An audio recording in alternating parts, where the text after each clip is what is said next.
Hey, I'm the Wolfman. Thanks for tuning in. Today I'm going to show you how to make a really cool tool. This is a primitive hammer. Now it's not really a tomahawk, it's not designed for killing people or anything like that, but it's a piece of your human history. Anyone, no matter where you are in the world, your ancestors would have used tools just like this. It's a stick with some sinew from a recent hunt and a nice small rock.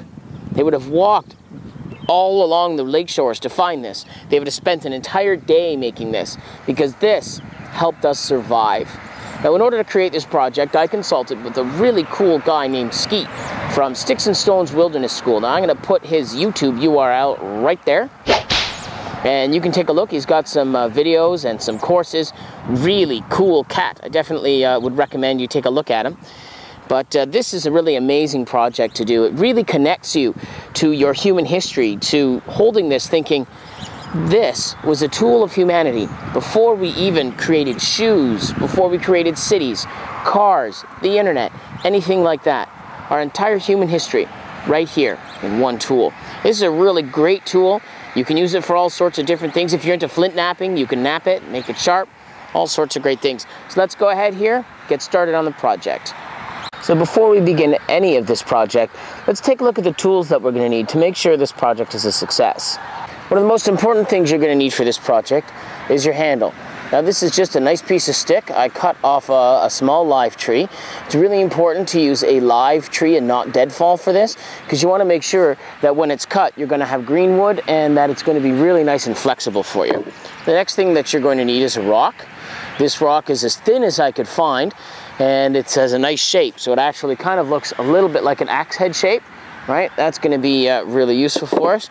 You're going to need a good knife because we're going to need to put a big split in that wood. You're going to need some leather strapping. Now I just got this at a local leather supply store and then just split it up myself, or you can buy it sometimes already split, and I just wrapped it around a spool. Nice and thin. You want a good quality leather, but it doesn't have to be expensive.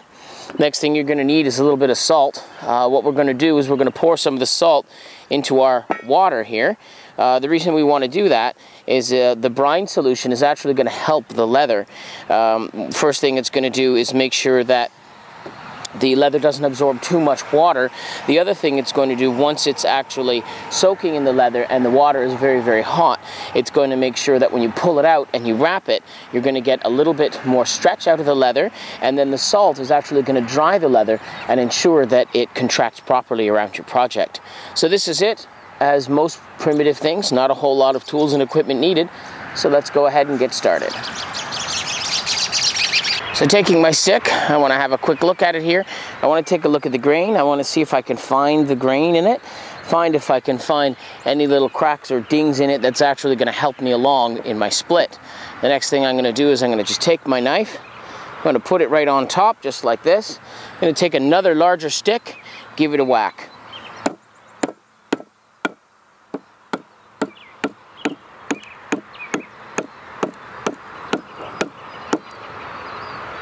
Now what that's going to do is open that stick up just like this.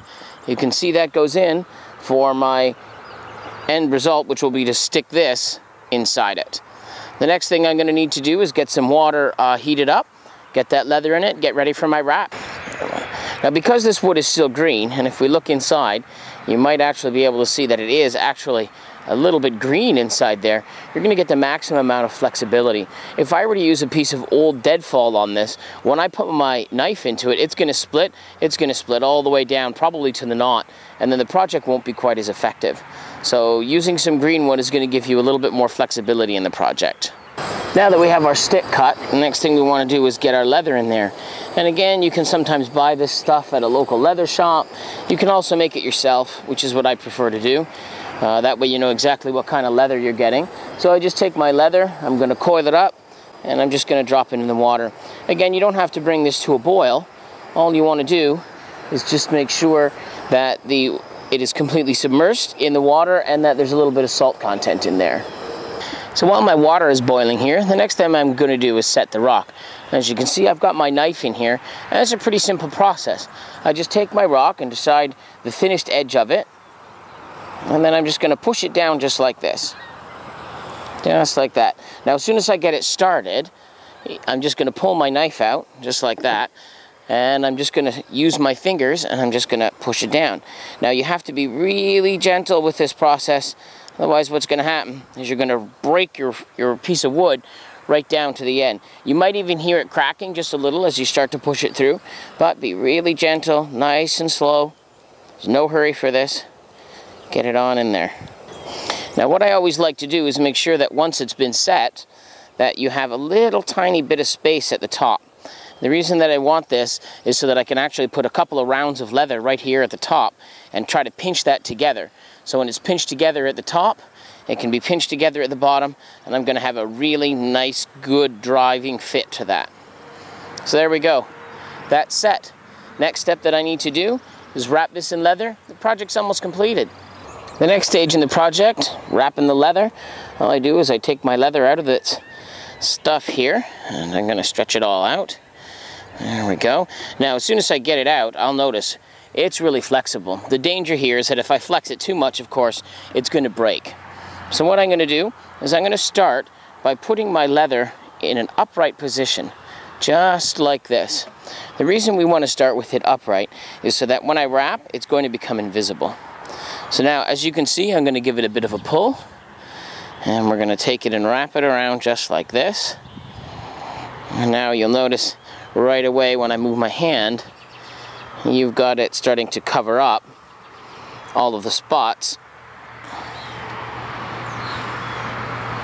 Just like this. There we go. Now you see how when I move this, see how that starts to cover it up? That's going to give you a nicer looking finish on it.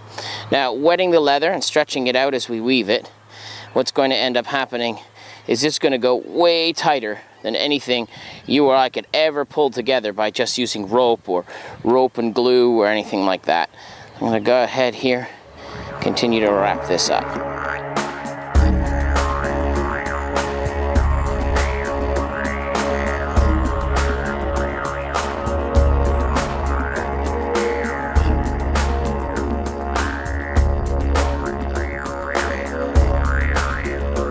We have our bottom wrap. We're going to take some more of this leather twine here, and we're going to wrap the top. Again, you're going to give it a little bit of a pull as you come around like that. Keep a little bit of pressure on it. The reason we want to do that is so that when it dries up, it'll dry up nice and tight. You won't have any trouble with it. Fold that over just like that. Now, when using two different types of leather rope, because you run out of this one, just gives it a bit more of a rugged look. Now that I have that all done at the top, there's a few different things that I can do. I can do what we call cinching, which is when I'm going to take this around the top like this, and I'm just going to feed it through. I don't know if you can see that. I'm going to feed that through that rock right there. It's going to come out here, and then I'm just going to pull it tight. And you see, when I pull that tight, it's going to pull everything nice and snug for me. I can cinch that around 2 or 3 times, depending on how much I've got. 3 times is ideal.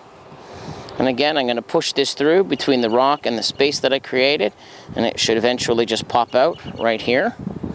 Pull that right out.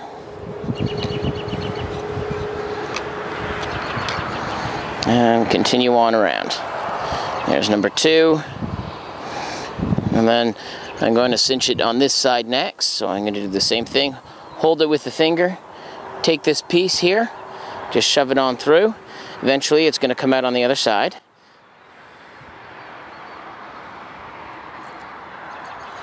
Give it a pull. Whoop. You see, you actually saw the rock move a little there. It tightens it right up. And there we have it. So now, we've got a little bit of cinching here at the top. Pull this nice and tight.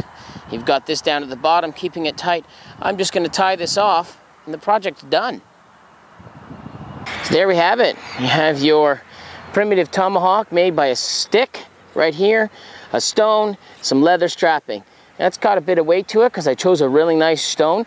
This stone actually is kind of tomahawk shape. If you're into flint knapping or anything like that, you could knap the edge and make that really, really razor sharp. No problem there. If you happen to make this project, please upload this as like a video response to my video, because I'd really be interested in seeing what you've done. Now, I've done this project before at youth camps with children ages 12 and up. Just make sure, of course, when it's done that they're not hitting themselves in the head with it, anything strange like that.